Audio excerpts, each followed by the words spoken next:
Never pitch a landlord to get an Airbnb like this. Mr. Landlord, I love your property. I want to rent it and I would put it on Airbnb and run a business out there. I'll give you the $2,500 you're asking for and I'll sign a 1-year lease. And look, I'll start the first payment right away. We'll actually put down 2 deposits. No, guys, you're a corporate leasing company. You welcome in short-term guests, travel nurses, doctors, chiropractors, business professionals. Sometimes they stay for 2 to 3 days. Sometimes they stay for 2 to 3 weeks. We're going to make sure, Mr. Landlord, your property stays in immaculate condition all the way through in for sale condition.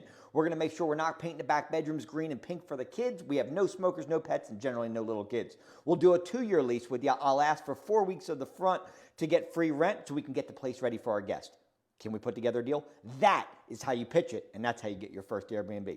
Have you thought about starting an Airbnb business, but you don't even know where to begin? Look, I'm going to share with you 7 essential steps to start and scale an Airbnb arbitrage business. Even if you've done no real estate before, you have no idea how to locate a great property to actually list, and more importantly, don't even know how to talk to a homeowner to get them to say yes to rent it to you as opposed to going with a traditional renter. I'm going to cover all that for you. My team thought I was absolutely crazy because I'm going to give this to you for free. Look, Merry Christmas early. Don't ask for a gift on Christmas because you just got a free gift right here. Click the link below. Get your free document and get the 7 essential steps